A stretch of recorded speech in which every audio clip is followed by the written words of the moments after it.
देखेगा breast lump are, breast lump क्या होता है, चलेगा आंसर बताएगा ब्रेस्ट लंप क्या होता है। समझ में आ रहा है ना, ब्रेस्ट लंप डायरेक्टली क्वेश्चन पूछा है, ब्रेस्ट लंप आर ऑप्शन के अकॉर्डिंग आंसर दिया। पहला ऑप्शन है यहां पर है नॉर्मल ब्रेस्ट को ब्रेस्ट लंप कहेंगे क्या। सेकंड ऑप्शन है fibrocystic breast are characterized by the plumpiness and usually discomfort on one and both breast। और थर्ड ऑप्शन है यहां पर लार्ज ब्रेस्ट, और फोर्थ ऑप्शन यहां पर none of the above. Fourth option मैंने काट दिया, तीन ऑप्शन आपके सामने हैं। ब्रेस्ट लंप किसको कहेंगे, क्या नॉर्मल ब्रेस्ट को ब्रेस्ट लंप कहेंगे, क्या लार्ज ब्रेस्ट को ब्रेस्ट लंप कहेंगे, क्या ब्रेस्ट के अंदर फाइब्रोसिस्टिक ब्रेस्ट हो जाएगा, क्या ब्रेस्ट फाइब्रोसिस्टिक है जो कि प्लम्पिंग और यूजुअली डिस्कंफर्ट करता है। वन या दोनों ब्रेस्ट के अंदर, एक या दोनों ब्रेस्ट के अंदर अगर डिस्कंफर्ट कर रहा है, फाइब्रोसिस्टिक ब्रेस्ट हो रखा है, तो क्या कहेंगे। चलिएगा आंसर आपको बताना है क्या इसका करेक्ट आंसर होगा।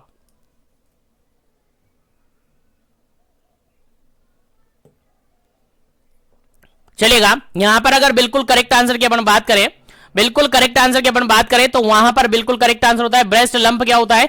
जनरली जो फाइब्रोसिस्टिक ब्रेस्ट होता है उसी को क्या कहते हैं अपन, उसी को क्या कहते हैं अपन, ब्रेस्ट लंप कहते हैं। फाइब्रोसिस्टिक ब्रेस्ट को ब्रेस्ट लंप कहते हैं, जिसके कारण से ब्रेस्ट के अंदर प्लम्पनेस देखने को मिलेगी जो कि डिस्कंफर्ट कोज करेगी एक या दोनों ब्रेस्ट के अंदर। याद रखिएगा फाइब्रोसिस्टिक ब्रेस्ट को अपन क्या कहेंगे, ब्रेस्ट लंप कहेंगे। याद रहे, याद रहे, इंपॉर्टेंट क्वेश्चन है, भूलना नहीं है। चलेगा आगे बढ़ता हूं मैं नेक्स्ट क्वेश्चन पर। नेक्स्ट क्वेश्चन आपके सामने सिंपल सा 17 नंबर क्वेश्चन है, और 17 नंबर क्वेश्चन आपके लिए काफी इंपॉर्टेंट है, याद होना चाहिए, याद होना चाहिए। 70 नंबर क्या कहता है, what is the common cause of the breast lump या लंपी ब्रेस्ट। चलेगा आंसर बताइएगा क्या इसका करेक्ट आंसर है। जो लंपी ब्रेस्ट होता है या ब्रेस्ट लंप हो जाता है तो उसका कारण क्या होता है, उसका कॉमन कोज क्या होता है। चलेगा आंसर आपको बताना है। मोस्ट कॉमन कोज यहां पर आपसे पूछा है, क्या कारण हो सकते हैं। पहला ऑप्शन यहां पर है no breast engorgement, no breast engorgement. Second option है fibrocystic breast disease, FBD also referred the cystic mastitis.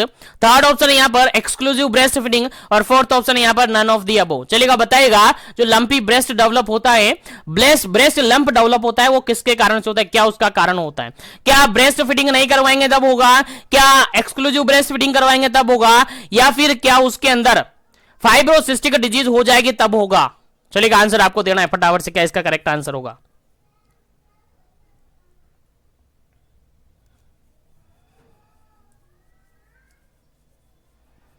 चलेगा जनरली अपन कहते हैं, जो कॉमनली अगर कहें तो ब्रेस्ट लंप का कारण बनता है आपका फाइब्रोसिस्टिक डिजीज। फाइब्रोसिस्टिक डिजीज, और फाइब्रोसिस्टिक डिजीज कहां पर, ब्रेस्ट के अंदर। फाइब्रोसिस्टिक ब्रेस्ट डिजीज जो कि जनरली कही जाती है सिस्टाइटिक या सिस्टिक मैस्टाइटिस, सिस्टिक मास्टाइटिस कही जाती हैं। यही कारण होता है आपका ब्रेस्ट लंप का, यही कारण होता है आपका ब्रेस्ट लंप का। याद रखिएगा, भेजे में बिठा लीजिएगा, दरवाजा खोल के भेजेगा, घुसा लीजिएगा, आपके एग्जाम में पूछा जा सकता है। चलेगा आगे बढ़ते हैं, सेशन को लाइक शेयर करते रहेगा, चैनल को सब्सक्राइब कर लीजिएगा ताकि आगे सेशन आपको मिलता रहे। चलेगा नेक्स्ट क्वेश्चन की बात करते हैं। नेक्स्ट क्वेश्चन आपका 18 नंबर 18 नंबर क्वेश्चन है, और 18 नंबर क्वेश्चन सिंपल सा ये कहता है sign and symptom of lump of breast. Breast lump अगर हो रखा है, किसी लेडी को ब्रेस्ट लंप हुआ है, तो उसके अंदर सिम्टम्स क्या देखने को मिलेंगे, साइन एंड सिम्टम्स क्या देखने को मिलेंगे। आंसर आपको देना है फटाफट से। पहला ऑप्शन के अकॉर्डिंग आंसर देना है, क्या उसका करेक्ट आंसर होगा। पहला ऑप्शन यहां पर है टेंडरनेस देखने को मिलेगी, स्वेलिंग देखने को मिलेगी, पेन देखने को मिलेगा ब्रेस्ट के अंदर, and nipple discharge of the nipple discharge देखने को मिलेगा, या इन्फ्लामेशन देखने को मिलेगा, इंटरमीडिएट और परसिस्टेंट ब्रेस्ट इंगोजमेंट देखने को मिलेगा, सिस्ट और लंप देखने को मिलेगा। सेकंड ऑप्शन यहां पर exclusive milk flow from the breast, breast से ऑटोमेटिकली एक्सक्लूसिव ब्रेस्ट फ्लो होगा, मिल्क फ्लो होगा, एक्सेसिव मिल्क फ्लो वहां पर देखने को मिलेगा। उसके अलावा थर्ड ऑप्शन है no breast feeding by the newborn, newborn के थ्रू ब्रेस्ट फीडिंग नहीं हो पाएगी। और फोर्थ ऑप्शन यहां पर A एंड B। चलेगा क्या इसका करेक्ट आंसर होगा, आंसर आपको देना है, फटाफट कीजिएगा, जल्दी कीजिएगा। क्या इसका करेक्ट आंसर 18 नंबर क्वेश्चन का क्या करेक्ट आंसर है।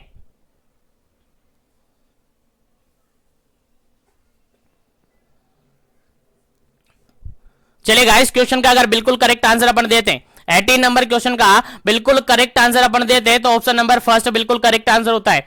अगर ब्रेस्ट के अंदर टेंडरनेस हो रखा है, स्वेलिंग हो रखा है, ब्रेस्ट के अंदर पेन हो रहा है, निपल डिस्चार्ज हो रहा है, इन्फ्लामेशन हो रहा है, इंटरमीडिएट परसिस्टेंट ब्रेस्ट इंगोर्जमेंट देखने को मिल रहा है, या सिस्टिक और लंप देखने को मिल रहा है, that consider your breast limp. That consider करेंगे आप, क्या कंसीडर करेंगे कि ब्रेस्ट लंप हुआ है।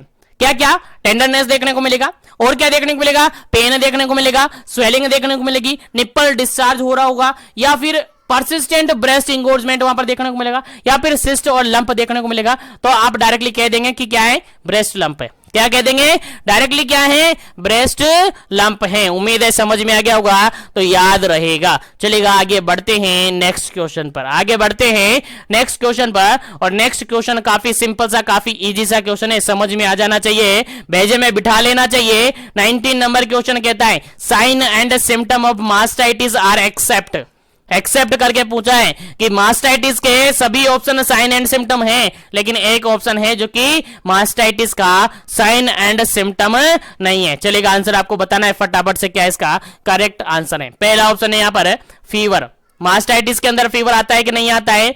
सेकेंड ऑप्शन है ब्रेस्ट इंगोर्जमेंट, थर्ड ऑप्शन है ब्रेस्ट में बी टेंडर, और फोर्थ ऑप्शन है कूल टू टच। चलेगा आंसर आपको बताना है क्या इसका करेक्ट आंसर होगा। मास्टाइटिस की बात की जा रही है कि मास्टाइटिस का साइन एंड सिम्टम है, लेकिन एक्सेप्ट करके एक निकालना है जो कि गलत ऑप्शन है। चलेगा, अगर अपन बात करते हैं यहां पर, तो मास्टाइटिस के अंदर फीवर देखने को मिलता है, क्योंकि मास्टाइटिस क्या है, इन्फेक्शन है, और इन्फेक्शन है तो जनरली फीवर तो देखने को मिलेगा ही मिलेगा, फीवर तो जनरली देखने को मिलता ही मिलता है। तो ये तो ऑप्शन होगा ही होगा, बिल्कुल होगा।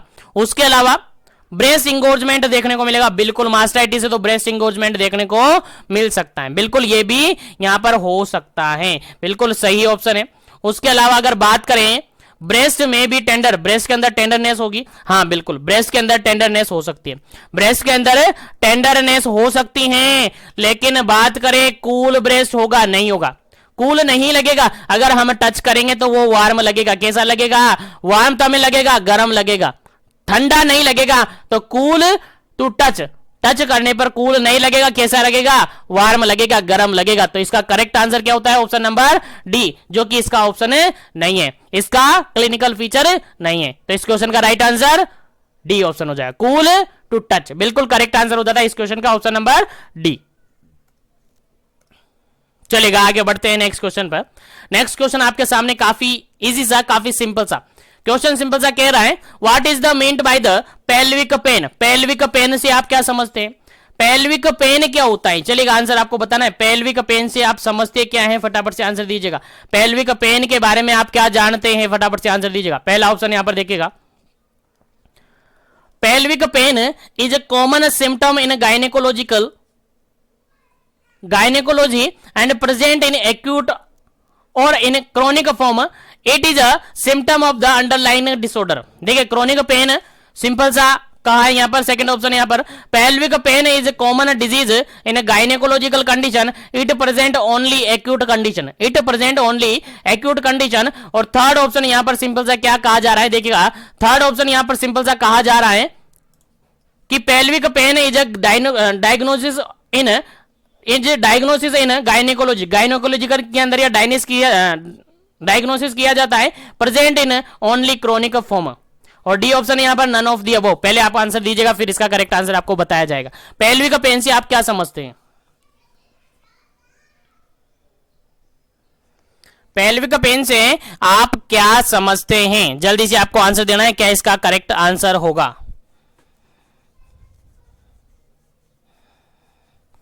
चलेगा इस क्वेश्चन का बिल्कुल करेक्ट आंसर अगर अपन देते हैं, बिल्कुल करेक्ट आंसर अपन देते हैं तो देखिएगा केवल ये क्रोनिक होगा, गलत बात है, क्रोनिक नहीं, दोनों ही हो सकता है। केवल एक्यूट होगा, नहीं, एक्यूट क्रोनिक दोनों हो सकता है, दोनों मैंने ऑप्शन काट दिए, ये भी मैंने काट दिया। डी ऑप्शन यहां पर, सॉरी ए ऑप्शन बिल्कुल करेक्ट आंसर होगा। देखिएगा pelvic pen common symptom in gynaecology, gynaecology के अंदर जनरली पेन देखने को मिलता है और पेल्विक पेन देखने को मिल सकता है, ठीक है। और आगे लिखा है it present in acute form और इन क्रोनिक फॉर्म, एक्यूट और क्रोनिक दोनों फॉर्म में ये अवेलेबल हो सकता है।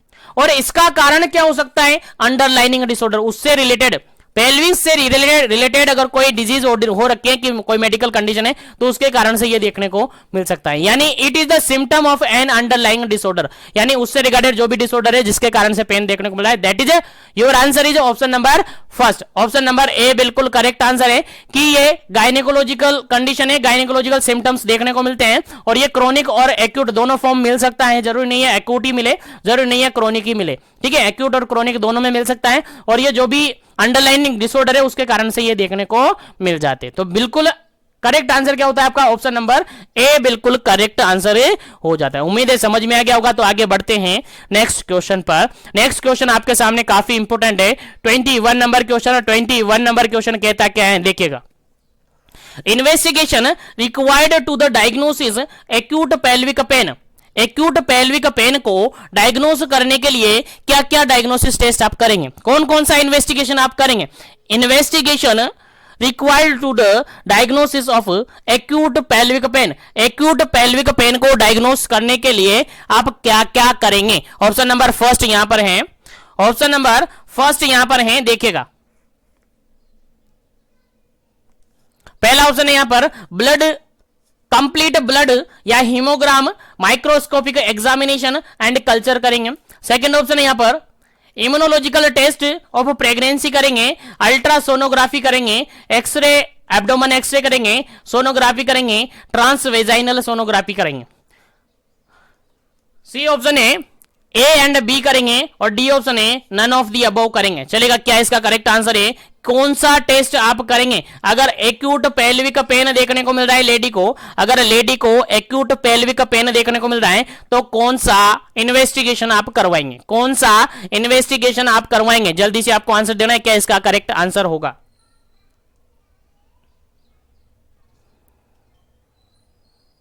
चलिएगा, यहां पर अगर अपन बात करते हैं तो पहला ऑप्शन और सेकंड ऑप्शन दोनों ही सही है, क्योंकि यहां पर आप कंप्लीट ब्लड और हीमोग्राम या माइक्रोस्कोपिक एग्जामिनेशन और कल्चर दोनों करवा सकते हैं। उसके अलावा इम्यूनोलॉजिकल टेस्ट करवा सकते हैं, यूरिन से रिगार्डेड इम्यूनोलॉजिकल टेस्ट यानी प्रेगनेंसी से रिगार्डेड करवा सकते हैं, सोनोग्राफी एब्डोमेन एक्सरे करवा सकते हैं, सोनोग्राफी ट्रांसवेजाइनल सोनोग्राफी करवा सकते हैं, यानी दोनों ही टेस्ट आप यहां पर करवा सकते हैं। इसलिए आपका राइट आंसर क्या होता है? ऑप्शन नंबर सी होता है। क्या होता है? ऑप्शन नंबर सी होता है, क्योंकि दोनों टाइप के टेस्ट आप यहां पर करवा सकते हैं, ब्लड से रिगार्डेड टेस्ट करवा सकते हैं और इम्यूनोलॉजिकल टेस्ट यहां पर करवा सकते हैं। इसलिए आपका ऑप्शन नंबर सी बिल्कुल करेक्ट आंसर हो जाता है इस क्वेश्चन का। चलेगा, आगे बढ़ते हैं नेक्स्ट क्वेश्चन पर। उम्मीद है यहां तक सभी क्वेश्चन समझ में आ गए, तो सेशन को लाइक शेयर कर दीजिएगा ताकि सभी तक सेशन पहुंच जाए, सभी तक क्वेश्चन पहुंच जाए। चलेगा, नेक्स्ट क्वेश्चन की बात करते हैं। नेक्स्ट क्वेश्चन यहां पर सिंपल सा क्या कहता है, देखिएगा। 22 नंबर क्वेश्चन है, causes of chronic pelvic pen. जो क्रोनिक पेल्विक पेन होता है, क्रोनिक मतलब जानते हो ना, क्रोनिक मतलब प्रोग्रेसिव और लॉन्ग टर्म, काफी टाइम बाद या काफी टाइम से और प्रोग्रेसिवली पेन देखने को मिला है, तो उसका कारण क्या क्या हो सकता है? उसका कारण क्या क्या हो सकता है? आंसर आपको देना है फटाफट से, क्या इसका करेक्ट आंसर होगा। पहला ऑप्शन यहां पर देखिएगा, पहला ऑप्शन यहां पर देखिएगा, इरिटेबल बाउल सिंड्रोम हो सकता है, अपेंडिसाइटिस हो सकता है, कॉन्स्टिपेशन हो सकता है, डाइवर्टिकुलाइटिस, उसके अलावा intestinal cystitis, urethral syndrome, calculi, diabetes और हाइपरटेंशन। सेकेंड ऑप्शन है disease of bone, ligaments, muscles of lumbosacral region, nerve compression, inguinal और फिमोरल और पीआईडी, एंडोमेट्रियोसिस और एडेनोमायोसिस। और थर्ड ऑप्शन है ए एंड बी और फोर्थ ऑप्शन है none of the above. चलेगा, अब आंसर बताएगा क्या इसका करेक्ट आंसर होगा। क्रोनिक पेल्विक पेन का क्या करेक्ट आंसर होगा? कोजेज आपसे पूछा है कि क्रोनिक पेल्विक पेन के कारण क्या क्या हो सकते हैं। क्रोनिक पेल्विक पेन के कारण की अगर बात करें अपन, तो यहां पर ऑप्शन नंबर सी बिल्कुल करेक्ट आंसर होगा। ए और बी दोनों ही ऑप्शन सही है, ए और बी दोनों ही ऑप्शन सही है कि अगर बोन से रिगार्डेड प्रॉब्लम है तो भी हो सकता है, लिगामेंट से रिगार्डेड प्रॉब्लम है तब भी हो सकता है, अगर मसल्स यानी लंबोसेक्रल रीजन से प्रॉब्लम है तो हो सकता है, इंग्वाइनल, फीमोरल या फिर पीआईडी पेल्विक इंफ्लेमेटरी डिजीज है तो हो सकता है, एंडोमेट्रियोसिस है तो हो सकता है, एडेनोमायोसिस है तो हो सकता है, उसके अलावा अपेंडिसाइटिस है तो हो सकता है, कॉन्स्टिपेशन है तो हो सकता है। तो कुल मिला के ये सभी डिसऑर्डर है, सभी डिजीज हैं, इनके अकॉर्डिंग, इनके कारण से अगर पेन हो रहा है दैट इज क्रोनिक पेन, और ये दोनों ही कारण यहां पर हो सकते हैं, इसलिए ऑप्शन नंबर सी आपका करेक्ट आंसर हो जाता है। ऑप्शन नंबर सी आपका करेक्ट आंसर हो जाता है। उम्मीद है समझ में आ गया होगा। तो आगे बढ़ जाते हैं नेक्स्ट क्वेश्चन पर, आगे बढ़ जाते हैं नेक्स्ट क्वेश्चन पर, और नेक्स्ट क्वेश्चन आपके सामने काफी इंपोर्टेंट है, समझ में आ जाना चाहिए। देखिएगा 23 number, POP, plaster of Paris है क्या? चलेगा नहीं, प्लास्टर ऑफ पेरिस नहीं है, यहां पर कोई भी नहीं बोलेगा प्लास्टर ऑफ पेरिस है। पीओपी क्या है उसका आंसर ऑप्शन के अकॉर्डिंग देना है, ठीक है। अपना आंसर नहीं लगाए, अपना आंसर ऑप्शन देके फिर लगाए, जल्दीबाजी ना करे, पीओपी को प्लास्टर ऑफ पेरिस ना बोले और अपना आंसर यहां पर सबमिट करे। चलेगा, पहला ऑप्शन देखेगा, pelvic organ prolapse is one of the common clinical condition in gynecology, especially among the parous women, especially among the parous women. Second option है, pelvic organ prolapse is one of the common disease in gynecology, especially in nulliparous women. Third option है यहां पर, pelvic organ prolapse specially in the nulliparous women, और fourth option है यहां पर, none of the above. चलेगा, आप बताइएगा क्या इसका करेक्ट आंसर है। पीओपी जनरली आप क्या समझते हैं पीओपी से? पीओपी बोले तो पेल्विक ऑर्गन प्रोलेप्स, जो पेल्विक ऑर्गन है अगर उनका प्रोलेप्स देखने को मिल रहा है, प्रोलेप्स मतलब प्रोट्रूजन एक तरीके से देखने को मिल रहा है, तो हम कहेंगे क्या?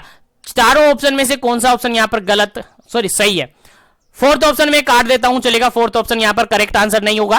तीन ऑप्शन में से आपको आंसर बताना है, चलेगा, आंसर बताइएगा क्या इसका करेक्ट आंसर है।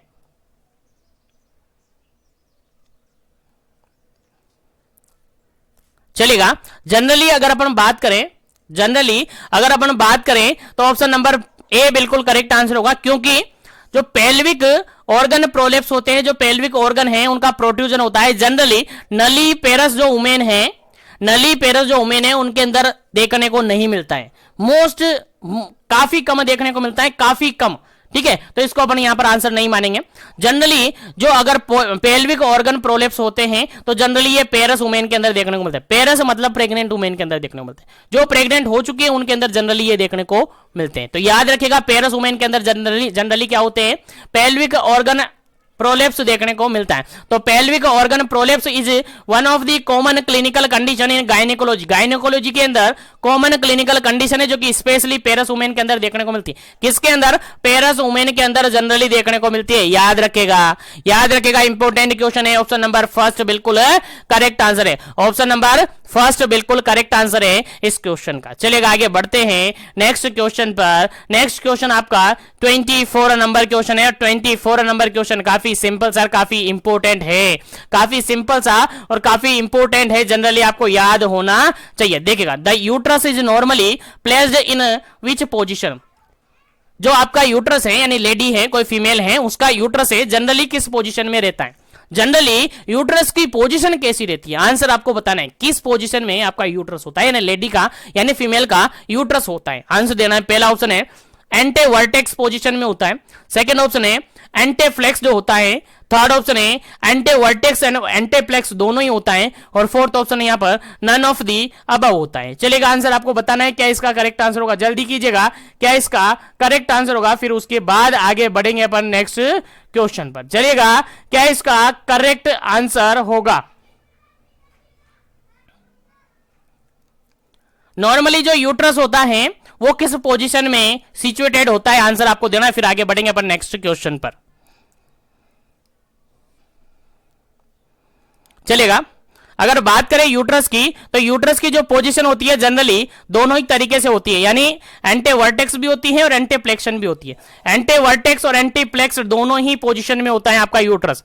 याद रहेगा, इंपॉर्टेंट है, आपके एग्जाम में पूछा जा सकता है कि नॉर्मल जो यूट्रस होता है उसकी पोजीशन कैसी होती है, तो आपको डायरेक्टली आंसर देना है सर एंटी वर्टेक्स और एंटी फ्लेक्शन दोनों ही कंडीशन में होता है। यूट्रस एंटी वर्टेक्ट या एंटी वर्टेटेड या फिर एंटी फ्लेक्स्ड दोनों ही टाइप में होता है। याद रखेगा, इंपॉर्टेंट क्वेश्चन है, antevert and anti flexed बिल्कुल करेक्ट आंसर है। चलेगा, आगे बढ़ते हैं नेक्स्ट क्वेश्चन पर, और नेक्स्ट क्वेश्चन यहां पर काफी इंपॉर्टेंट है। देखिएगा, सिंपल सा क्वेश्चन है, टाइप ऑफ पीओपी, पीओपी क्या सर प्लास्टर ऑफ पेरिस नहीं बोलेगा, कोई भी प्लास्टर ऑफ पेरिस नहीं बोलेगा, अभी बोला अपने पेल्विक ऑर्गन प्रोलेप्स है, पीओपी बोले तो पेल्विक ऑर्गन प्रोलेप्स है, तो आपको बताने हैं पेल्विक ऑर्गन प्रोलेप्स के टाइप, पेल्विक ऑर्गन प्रोलेप्स के टाइप आपको बताने हैं कि किस किस टाइप से पेल्विक ऑर्गन प्रोलेप्स होते हैं जनरली, ठीक है, जनरली बात की जा रही। तो पहला ऑप्शन यहां पर है वेजाइनल प्रोलेप्स, सेकंड ऑप्शन है यहां पर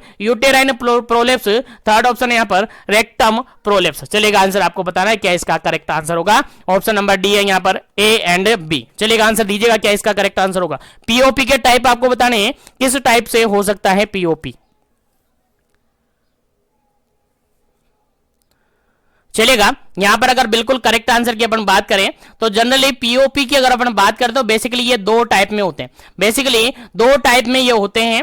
कौन कौन से? वेजाइनल प्रोलेप्स होता है, उसके अलावा यूटेराइन प्रोलेप्स होता है, रेक्टल प्रोलेप्स देखने को यहां पर नहीं मिलता है। तो ऑप्शन क्या होता है यहां पर correct? Option number D correct हो जाता है। ए और बी दोनों ही आपका करेक्ट आंसर है, यानी रेक्टल प्रोलेप्स नहीं होता है, क्या क्या होता है? वेजाइनल प्रोलेप्स होता है और यूटेराइन प्रोलेप्स होता है, वेजाइनल प्रोलेप्स होता है और यूटेराइन प्रोलेप्स होता है। याद रखिएगा, इंपॉर्टेंट क्वेश्चन है आपके एग्जाम पॉइंट ऑफ व्यू से। चलेगा, उम्मीद है यहां तक सभी क्वेश्चन समझ में आ गए होंगे। तो आगे बढ़ते हैं नेक्स्ट क्वेश्चन पर। नेक्स्ट क्वेश्चन आपके सामने 26 नंबर यहां पर है सिस्टोसेल। सिस्टोसेल क्या है? चलेगा आंसर आपको बताना है। सिस्टोसेल किस टाइप का प्रोलेप्स है? सिस्टोसेल किस टाइप का प्रोलेप्स है? आंसर देना है। पहला ऑप्शन है वेजाइनल प्रोलेप्स है, सेकंड ऑप्शन है यूटेराइन प्रोलेप्स है, थर्ड ऑप्शन है यहां पर रेक्टल प्रोलेप्स है, फोर्थ ऑप्शन है यहां पर यूरेथ्रल प्रोलेप्स है। चलिएगा आंसर बताना है क्या इसका करेक्ट आंसर होगा। सिस्टोसेल किस टाइप का प्रोलेप्स है, किसके अंदर इंक्लूड करेंगे? आंसर आपका क्या होगा? बिल्कुल करेक्ट आंसर आपको देना है, फटाफट कीजिएगा, जल्दी कीजिएगा, क्या इसका करेक्ट आंसर होगा।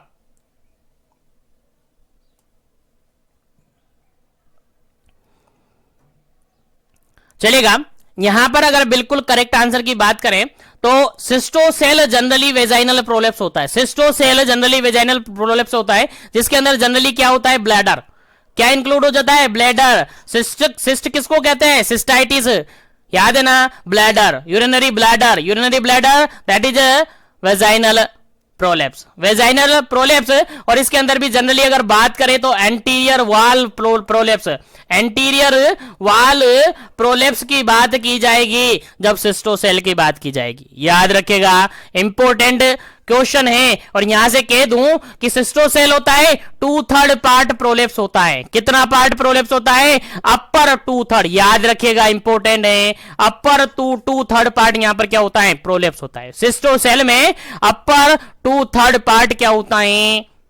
क्या होता है? प्रोलेप्स होता है। याद रखिएगा, इंपॉर्टेंट क्वेश्चन है। आपका आंसर क्या हो जाता है? Option number A. चलेगा, आगे बढ़ जाते हैं अपन नेक्स्ट क्वेश्चन पर।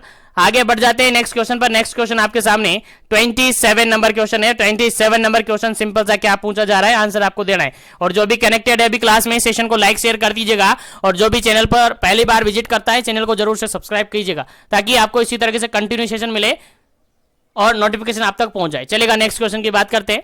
27 नंबर क्वेश्चन कहता है एंटीरियर वाल वेजाइनल प्रोलेप्स एक्सेप्ट करके पूछा है। देखिएगा, यहां पर ऑप्शन में 3 प्रोलेप्स आपके एंटीरियर वाल वेजाइनल प्रोलेप्स है, लेकिन एक वेजाइनल प्रोलेप्स यानी एंटीरियर वाल वेजाइनल प्रोलेप्स नहीं है। चलेगा, कौन सा करेक्ट आंसर होगा, कौन सा यहां पर नहीं है? चलेगा, पहला ऑप्शन यहां पर देखेगा सिस्टोसेल, जो कि अभी थोड़ी देर पहले बताया मैंने कि हाँ ये क्या है, आपका एंटीरियर वाल से रिलेटेड है। उसके अलावा यूरेथ्रोसेल, उसके बाद सिस्टो यूरेथ्रोसेल, उसके बाद रेक्टोसेल। चलेगा, आंसर आपको बताना है क्या इसका करेक्ट आंसर होगा।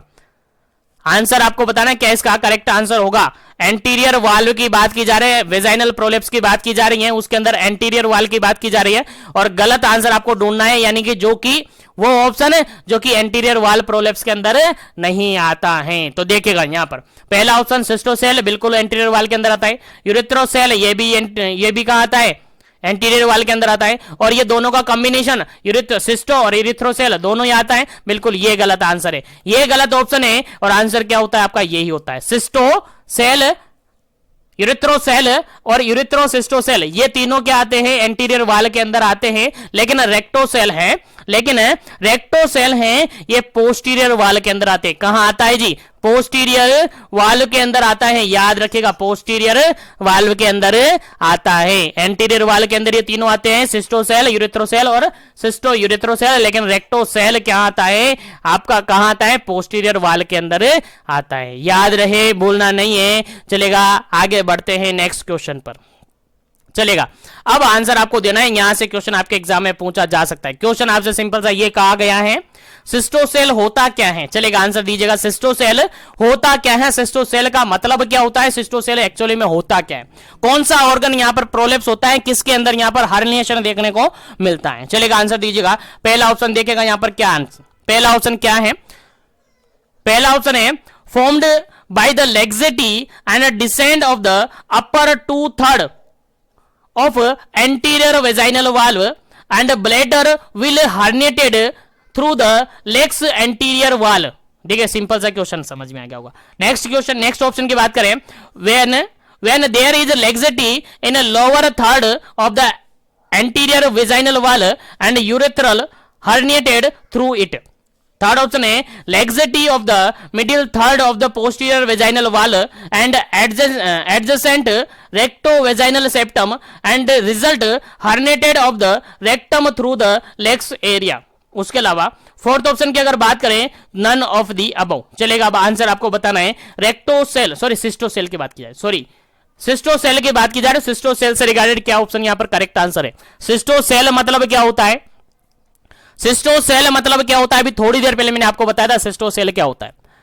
और सिस्टोसेल के रिगार्डिंग मैंने आपसे कहा भी था कि ये 2/3 पार्ट होता है, 2/3 पार्ट ये प्रोलेप्स होता है। 2/3 पार्ट कौन सा, अपर पार्ट, और अपर पार्ट सिस्टोसेल किससे रिलेटेड है, वेजाइनल प्रोलेप्स से रिलेटेड है, और वेजाइनल प्रोलेप्स से कौन सा, एंटीरियर वाल वेजाइनल प्रोलेप्स से रिलेटेड है। अब तो आंसर आपको समझ में आ गया होगा कि एंटीरियर वेजाइनल वाल्व का अपर थर्ड पार्ट क्या हो रहा है, प्रोलेप्स हो रहा है। अपर थर्ड पार्ट क्या हो रहा है, प्रोलेप्स हो रहा है, जिसके कारण से बताया था मैंने सिस्टोसेल किससे रिलेटेड, ब्लैडर से रिलेटेड है, ब्लैडर से रिलेटेड है। हर्निएशन किसको देखने को मिलेगा, ब्लैडर का देखने को मिलेगा। चलेगा, पहला ऑप्शन यहां पर करेक्ट आंसर होता है, पहला ऑप्शन यहां पर करेक्ट आंसर होता है। अगर जनरली अपन कहे सिस्टोसेल की बात, तो सिस्टोसेल के अंदर लेग्जेटी और डिसेंट देखने को मिलता है आपका अपर 2/3 पार्ट।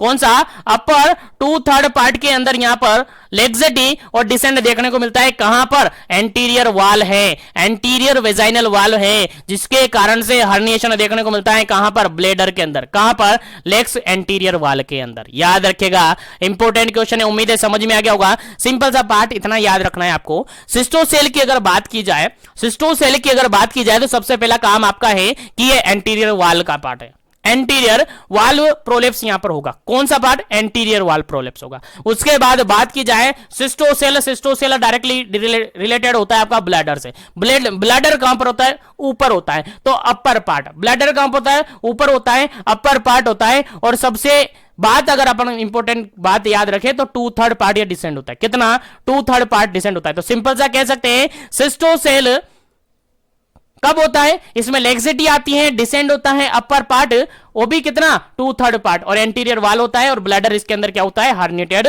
होता है। याद रखिएगा, उम्मीद है समझ में आ गया होगा। तो आगे बढ़ जाते हैं नेक्स्ट क्वेश्चन पर। और नेक्स्ट क्वेश्चन पर यहां से आपके एग्जाम में क्वेश्चन बना जा सकता है, और सभी से रिगार्डेड मैंने क्वेश्चन यहां पर पुटअप कर लिया है, सभी से रिगार्डेड क्वेश्चन बना दिया है ताकि आपको याद रहे। चलेगा, नेक्स्ट की बात करें, यूरिथ्रोसेल। नेक्स्ट अगर बात करें तो यूरिथ्रोसेल, और यूरिथ्रोसेल भी आप सबको याद होगा एंटीरियर वेजाइनल वाल्व से रिगार्डेड है, एंटीरियर वेजाइनल वाल्व से रिगार्डेड है। याद रखिएगा, इंपोर्टेंट। यूरिथ्रोसेल क्या होता है, चलेगा, पहला ऑप्शन यहां पर है formed by the laxity and descend the upper 2/3 of the anterior valve and bladder will herniated through the legs anterior valve. Second option यहां पर when there is the laxity of the lower third of the anterior valve and urethra herniated through the it, urethra herniated through it। और third option है laxity of the middle third of the posterior valve and adjacent vaginal septum and result the herniated the rectum through the legs area, और fourth option है none of the above. चलिएगा, answer आपको समझ में आ गया होगा। सबसे पहला तो काम आपका ये बनता है यूरिथ्रोसेल किससे रिलेटेड, यूरेथ्रा से। यूरिथ्रोसेल किससे रिलेटेड, यूरिथ्रा से हैं। अब यूरिथ्रा की बात की जा रही है, और उसके बाद मैंने कहा है कि किस वाल से रिलेटेड है, एंटीरियर वेजाइनल वाल से रिलेटेड है। तो पहले तो ये ऑप्शन आप ढूंढिए, ये ऑप्शन आप ढूंढिए। हर्नेटेड कौन होगा यहां पर, यूरिथ्रा होगा। हर्नेटेड कौन हो रहा है, देखेगा यहां पर यूरिथ्रा हर्नेटेड हो रहा है। हर्नेटेड कौन हो रहा है, यूरिथ्रा हर्नेटेड होगा, और एंटीरियर वाल है, बिल्कुल एंटीरियर वाल है। बस आंसर यही होगा, सिंपल सी बात है यार। यूरेथ्रोसेल की बात की जा रही है तो ऑप्शन नंबर बी बिल्कुल राइट आंसर होगा। यहां पर अगर देखे जाए तो लेग्जेटी और डिसेंड होता है आपका लोअर थर्ड पार्ट। कौन सा, lower third part, lower third part यानी कि 1/3 पार्ट, ठीक है। यानी यहां पर लेग्जेटी और डिसेंड देखने को मिलता है आपका लोअर थर्ड पार्ट, और किसका पार्ट है, एंटीरियर वाल वेजाइना का है, एंटीरियर वेजाइनल वाल है। और इसके अंदर हर्नेशन देखने को किसका मिलेगा, यूरिथ्रा का देखने को मिलेगा, क्योंकि यूरिथ्रोसेल है, यूरिथ्रो नाम से भी निकल रहा है यार, ठीक है। तो उम्मीद है समझ में आ गया होगा। तो याद रखिएगा, इंपॉर्टेंट है, बस थोड़ा सा आपको याद रखना है, थोड़ा सा समझना है, दिमाग दौड़ाना है, आंसर आपको आ जाएगा। चलेगा, नेक्स्ट क्वेश्चन की बात करते हैं। नेक्स्ट क्वेश्चन आपके सामने 30 नंबर यहां पर रेक्टोसेल्स हैं। 30 नंबर यहां पर किससे रिलेटेड है, रेक्टोसेल है। और रेक्टोसेल किससे रिलेटेड है जी, पोस्टीरियर वाल्व से, पोस्टीरियर वेजाइनल वाल्व से रिलेटेड है। अब आंसर निकालिए, क्या इसका राइट आंसर होगा। पहला ऑप्शन देखिएगा, formed by the laxity and descend the upper 2/3 part of the anterior wall. अब एंटीरियर वाल आ गया तो आपका आंसर खत्म, बिल्कुल हट जाएगा, क्योंकि रेक्टोसेल, लेकिन उसके लिए भी समझ में आना चाहिए ना, रेक्टोसेल है क्या, रेक्टोसेल आपका पोस्टीरियर वेजाइनल वाल्व से रिलेटेड है। ये आपको याद होगा तभी तो आप निकालेंगे, नहीं तो गलत हो जाएगा। नहीं तो आप कोई सा भी ऑप्शन लगा देंगे, तुक्का मार देंगे, तुक्के से काम चलेगा नहीं, आपको याद होना चाहिए, ठीक है। तो पोस्टीरियर वाल से रिलेटेड है तो एंटीरियर वाल के सारे हटा देंगे, पोस्टीरियर वाल अपना आंसर हो जाएगा, ठीक है। तो पहला ऑप्शन मैंने यहीं पर हटा दिया। सेकंड ऑप्शन की अगर बात करें, when there the laxity of the lower third of the anterior wall, देखिएगा यहां पर एंटीरियर वाल है, ये भी हट गया। थर्ड ऑप्शन की बात करें, laxity of the middle third of the posterior wall, हाँ बिल्कुल ये हो सकता है। Wall adjacent recto vaginal septum as result the herniation of the rectum through the legs area. देखिएगा, रेक्टोसेल की बात की जाए तो हर्निएशन किसके अंदर देखने को मिलेगा, सिंपल सा रेक्टम के अंदर देखने को मिलेगा। देखिए, अगर ऐसे कीवर्ड को पकड़कर चले ना तो 100% अगर क्वेश्चन आया ना 100% सही होगा, 100% सही होगा। और इस तरीके से आपको कोई बताएगा नहीं, मैं पहले बता दूं, इसलिए थोड़ा समझ के, थोड़ा कंसंट्रेशन के साथ क्लास में बने रहेगा, और सभी तक सेशन पहुंचना चाहिए। बस इतना सा काम करना है आपको, लाइक शेयर जरूर करना है, और कुछ नहीं ले रहा आपसे। चलेगा, यहां पर अगर बिल्कुल करेक्ट आंसर की बात करें, फोर्थ ऑप्शन देखने की जरूरत नहीं है, आपको सब कुछ समझ में आ गया होगा। 30 नंबर का जो क्वेश्चन है आपका क्या हो जाएगा, ऑप्शन नंबर सी हो जाएगा। ऑप्शन नंबर सी आपका करेक्ट आंसर हो जाएगा, क्योंकि यहां पर रेक्टोसेल है, पोस्टीरियर वाल से रिलेटेड है। किस वाल से, पोस्टीरियर वेजाइनल वाल से रिलेटेड है, और पोस्टीरियर वेजाइनल वाल का एक ही ऑप्शन यहां पर है, एंटीरियर तो मैंने काट ही दिया, दोनों पोस्टीरियर वाल का यही है। तो यहां पर अगर रेक्टोसेल की बात करें तो रेक्टोसेल के अंदर जो होता है वो मिडिल थर्ड की बात की जाए, मिडिल थर्ड की बात की जाएगी, किसकी, middle third posterior vaginal valve की बात की जाएगी, जिसके कारण से आपका रेक्टम क्या होता है, हर्नेशन हो जाता है। रेक्टम का हर्नेशन यहां पर देखने को मिलता है, याद रखेगा, इंपॉर्टेंट है। चलेगा, नेक्स्ट क्वेश्चन की अगर अपन बात करें, नेक्स्ट क्वेश्चन की अगर अपन बात करें तो एंटेरोसेल, नेक्स्ट क्वेश्चन है आपका एंटेरोसेल, और एंटेरोसेल भी किससे रिलेटेड है, आपको याद होना चाहिए। एंटेरोसेल किससे रिलेटेड है, आपको याद होना चाहिए। एंटेरोसेल की अगर बात करें तो यहां पर ना तो आपका एंटीरियर वाल है, ना आपका पोस्टीरियर वाल है, ये वॉल्ट प्रोलेप्स है। क्या है, वॉल्ट प्रोलेप्स है, याद रखिएगा, इंपॉर्टेंट है, वॉल्ट प्रोलेप्स है। अब आंसर आपको देना है वॉल्ट प्रोलेप्स से रिगार्डेड। चलेगा, पहला ऑप्शन यहां पर है, laxity of the upper third of the posterior vaginal valve result in the herniation of the pouch of Douglas, herniation of the pouch of Douglas. Second option है यहां पर, form by the laxity of the descend of upper 2/3 of the anterior wall and bladder herniated through the legs area. Third option है यहां पर, when there is laxity and lower third of the anterior valve, urethra herniated through the it, और fourth option है laxity of middle of the posterior वाल vagina, posterior vaginal wall and adjacent the recto-vaginal septum and result the herniation of the rectum through the legs area। चलिएगा answer आपको देना है फटाफट से, क्या इसका करेक्ट आंसर होगा। चलेगा सिंपल सा यहां पर अगर मैं आंसर आपको बताऊं, सिंपल सा आंसर मैं आपको बताऊं तो सिंपल सा यहां पर ये आपको याद रखना है कि अगर एंटेरोसेल की बात की जाए तो पाउच ऑफ डगलस की बात की जाएगी। किसकी? पाउच ऑफ डगलस की बात की जाएगी। और पाउच ऑफ डगलस आ गया, आपका डायरेक्टली आंसर आ जाएगा। क्या आ जाएगा जी?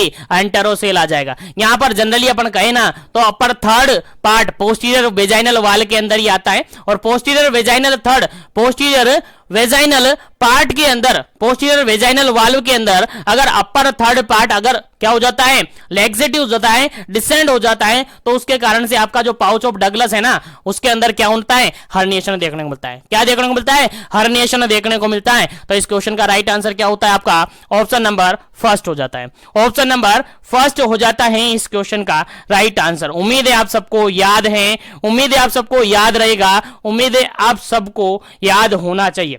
और उम्मीद है यहां तक के सारे क्वेश्चन आपने इजीली समझ में आ गए होंगे, सारे क्वेश्चन आपको समझ में आ गए होंगे। तो इस सेशन को यहीं पर फिनिश करेंगे, रिमेनिंग क्वेश्चन को अपन नेक्स्ट क्वेश्चन के अंदर, नेक्स्ट सेशन के अंदर डिस्कस करेंगे। तो उम्मीद है सारे क्वेश्चन समझ में आएंगे होंगे। तो सेशन को ज्यादा से ज्यादा लाइक करें, ज्यादा से ज्यादा शेयर करें, ताकि सभी तक क्वेश्चन पहुंचे, सभी तक सेशन पहुंचे और सभी को बेनिफिट हो सके। तो जो भी कैंडिडेट पहली बार विजिट कर रहे हैं, बार बार विजिट करते हैं, चैनल को सब्सक्राइब नहीं किया है तो चैनल को जरूर से सब्सक्राइब कर ले, ताकि इसी तरीके से कंटिन्यूएशन आपको मिलते रहे।